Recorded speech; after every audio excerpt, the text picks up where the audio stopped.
He is the founder of the Good Food Institute, and he's coming for your burgers. Please welcome Bruce Friedrich. Bruce, thanks for being here. I'm delighted to be here, Lovett. Thanks for having me. So I'm very excited. I basically want to talk about three things. I want to talk about technology, I want to talk about behavior, and I want to talk about branding. Let's take these one at a time. So you wrote in The Guardian last year about two big announcements that came from KFC, a company you used to do a fair amount of protesting. One was that they'd be selling plant-based chicken in California. The other is that they would be selling what we're going to briefly call cultivated meat, but then try to rebrand, which is basically meat grown from real chicken cells, but not involving any living buck-clucking chickens in Russia. What was your reaction to these announcements, and what do they say about the future of how we'll be eating meat? I think when a brand as iconic as KFC moves toward plant-based meat and cultivated meat, Lovett, that is a very good sign because KFC is symbolic of chicken. It's synonymous with chicken. And they're moving in the direction of making chicken from plants and cultivating chicken directly from cells, which will pay huge positive dividends in terms of climate impact, in terms of pandemic risk, in terms of antibiotic resistance risk, and in terms of animal welfare. So it's a phenomenal sign, we think, of things to come. So I want to take these one at a time. So there's plant-based meat. That's something companies like Beyond have been doing. Impossible Burgers are an example of this. And that is where you use, that is like kind of a step beyond the kind of traditional veggie burger. This is trying to use technology to kind of engineer something that is as good as meat, but not made from meat.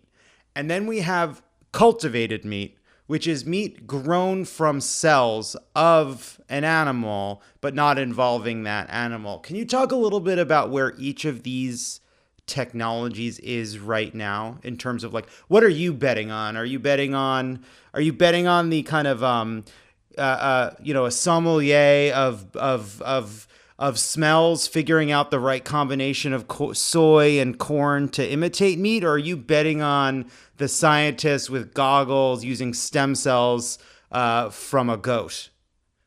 I think they both have critical roles to play, Lovett. I think, and the thing to underline about plant-based meat is this is not veggie burgers for vegetarians. This is a recognition that meat is made up of lipids, aminos, minerals, and water. Everything in meat also exists in plants. So if we hire meat scientists and chemical engineers and others, and we get them together and we say, hey, your charge is to make meat from plants, something that is biologically indistinguishable from meat eaters. And because it is so much more efficient, because it doesn't involve the inefficiency of growing massive amounts of crops to feed them to animals, where the animals burn off most of what they are fed simply existing, over time, we should be able to make products that are indistinguishable to meat eaters, that cost less, that are healthier, and that have a host of other external costs that they don't contribute to. And then cultivated meat is actual animal meat, cultivated directly from cells. So for people who want to eat actual animal meat, and we think there probably are quite a few of those, cultivated meat is for them. And we think both of those are going to be necessary in the future. Tell me if I'm wrong. It seems like there are four goals, but there's only three I care about. The fourth goal is there's maybe a way for companies that sell us meat to make more money, and because this can be more efficient, and that's fine. I'm glad that can be a business model. But in terms of sort of public good, there's a climate argument, there's an antibiotic resistance argument, there's a humane argument.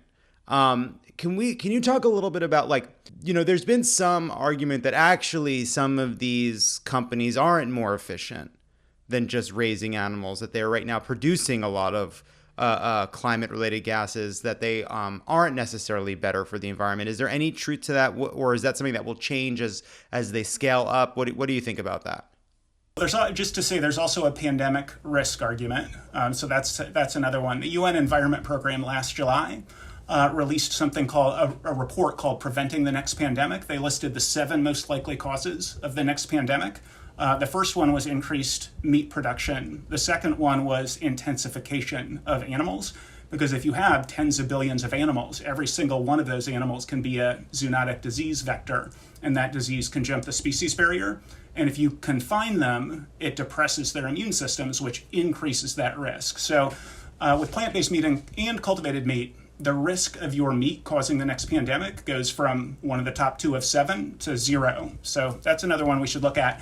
On the plant-based meat side, there have been life cycle analyses done of plant-based meat, Beyond Meat, Impossible Foods. And what they find is even at the small scales that these products are produced at right now, 90% less climate change and 93 to 96% less land. So you have significantly less direct emissions, including no methane from ruminant digestion, no nitrous oxide from manure decomposition. And those are greenhouse gases that are 20 and 300 times as potent as carbon dioxide. So a huge environmental win. With cultivated meat, it's still lab scale. So to achieve all this, though, it has to taste good.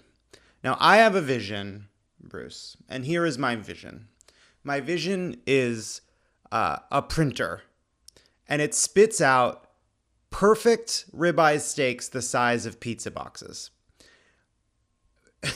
Because in my vision, this doesn't just replace meat, but this actually is better. That not relying on animals, but actually kind of taking cells from animals and then using those to develop new processes for generating meat. That's not just going to be a substitute, but that's going to be better.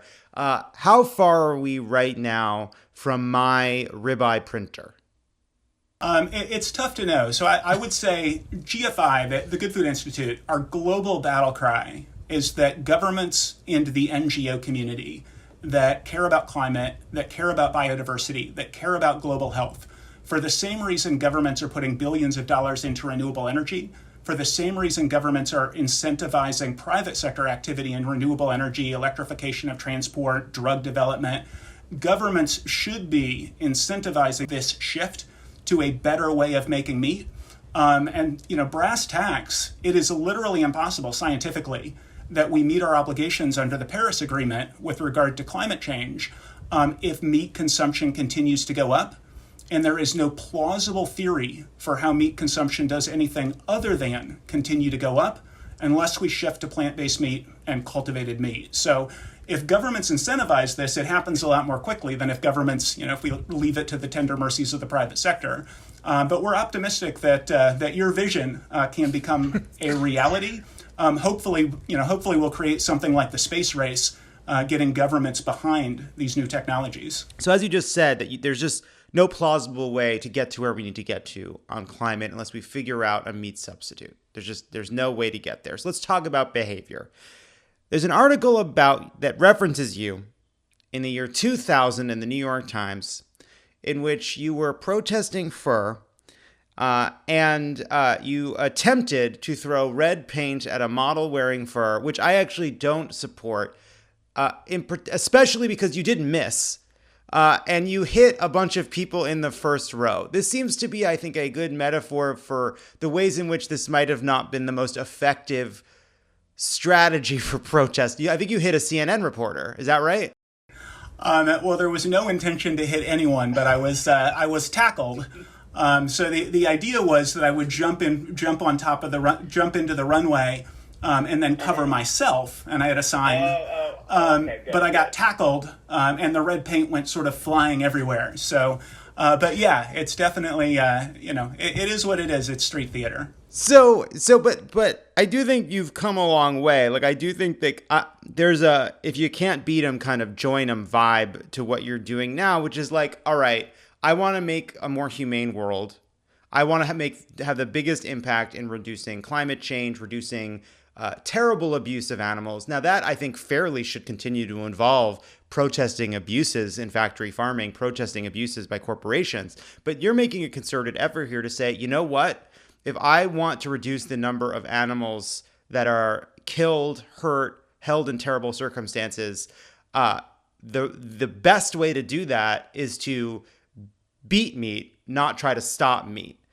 Is that a fair reading of what you've come to learn? Like, do you kind of now see the best way out here in terms of behavior is not getting people to stop eating it, as nice as that would be, but finding replacements for people? We frame it in terms of transformation rather than disruption, and we take it maybe even a step further than you just elucidated. We believe that Tyson and JBS and Smithfield and Cargill can be part of the solution rather than part of the problem. And we would like to see them transform how meat is made. So, this is a phone, even though it doesn't have a cord, and this is also a camera, even though it doesn't have analog film. The big meat companies and the big food companies, they are in the business of producing as much protein as possible, as profitably as possible. And all of the 5 biggest meat companies, as well as ADM and Nestle, 2 of the biggest food companies in the world, are moving in the direction of plant-based meat. And multiple of them have also invested in cultivated meat startups, which we see as a phenomenally good sign. So at GFI, we're not actually coming for anybody's burger, further to what you said at the beginning. We're focused on producing meat from plants and cultivating it from cells so that it simply becomes what people want to eat. This isn't about convincing people to change their behavior. It's about playing with systems. One, Daniel Kahneman, the idea that food is physiological and ethics don't, for most people, figure in. So let's meet people where they are and make products that taste the same or better and that cost the same or less. And just like renewable energy becomes how we power our lives, or just like electric cars become the cars that consumers want to buy, meat from plants and meat cultivated from cells just become meat.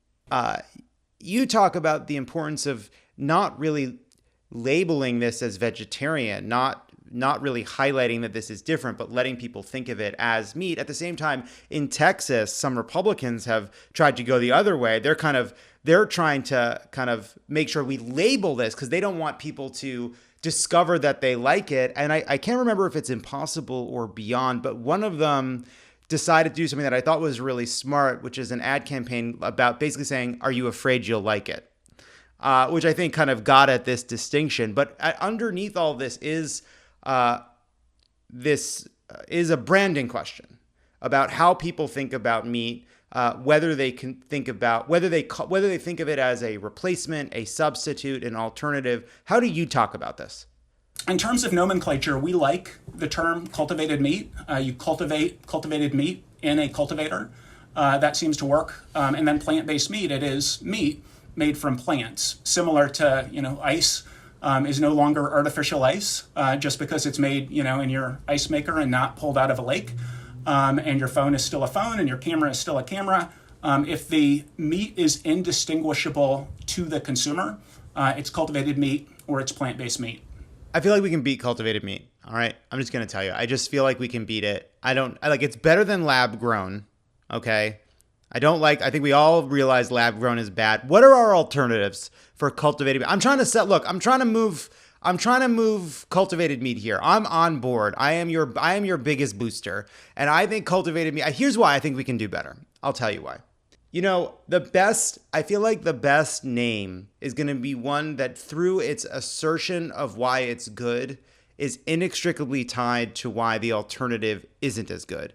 Barack Obama represented change. Implicit in that is that the other person doesn't. What are some alternatives for cultivated meat? What are some words? How did we land on this? I want to brainstorm with you. I think we can beat this. All right. Well, I will tell you that it was called clean meat for a while. The problem with your theory, though, is we really do want the Tysons and Cargills and JBSs and Smithfields to see this as the future. So when we were calling it clean meat previously, the idea was that like clean energy is clean energy. This is better for the planet, lower climate impact. So it's clean meat, but obviously the flip of that, a lot of people heard dirty meat.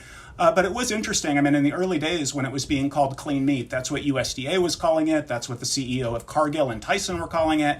But then somebody pointed out the sort of flip side of that, and folks moved away from clean meat. Yeah, we used a marketing firm to get Matson, which is a marketing firm out of Minneapolis. They did some pro bono work for us, and We landed on cultivated. A lot of other folks use cultured. Cultured sucks. Cultured sucks. It evokes petri dishes, and it's not the answer. Cultivated is better. I'm with you. Final question. How have you had cultivated meat? How much cultivated meat have you sampled? Where are we? Because ultimately, this is, I think, a bit like, as you said, it's like, once it's like the flavor version of when a bit of solar is cheaper than a bit of coal. Like, there's a point at which that we cross the flavor threshold. There's no reason cultivated meat can't taste better than meat as it is right now. So have you had it? How was it? Yeah, I'll say Pat Brown from Impossible Foods likes to talk about the fact that with current meat production, you have the limits of the biology of the animals.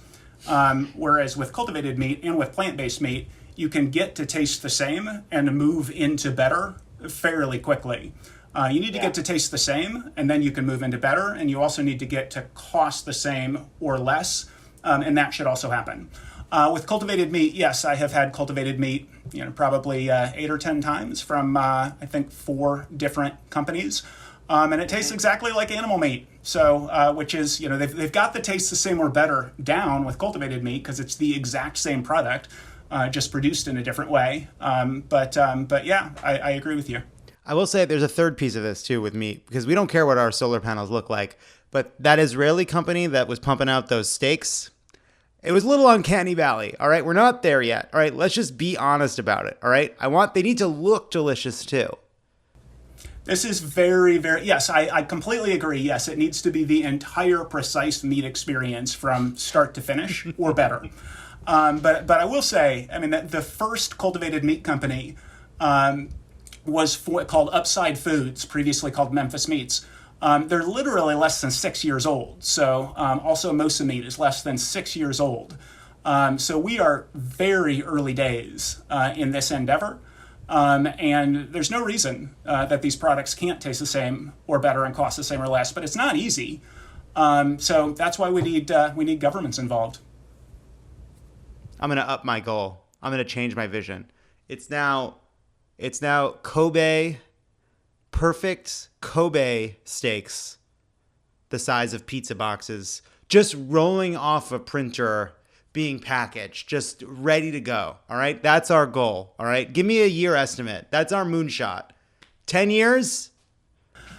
10 years is aggressive. But if, the thing I keep thinking is we should wake up tomorrow in the community that cares about biodiversity and climate, as well as pandemic risk and antibiotic resistance risk. Like these communities, which put vast resources and at the government level, billions of dollars into research and development, and private sector incentives, like China could make this happen pretty quickly. China has food safety issues. They have food security issues. They want to be a global leader in the Paris Agreement. So China should throw down the gauntlet and start churning this stuff out and put a bunch of their labs at the disposal of plant-based and cultivated meat. If they did that, 10 years could happen. But I think what you are envisioning is a little further out than that. And I want it on American assembly line. So I do think the key point to me too, from what you're saying, is we need the way when we think about investing in technology to stop climate change, we talk a lot about energy production. We talk a lot about efficiency. We talk a lot about infrastructure.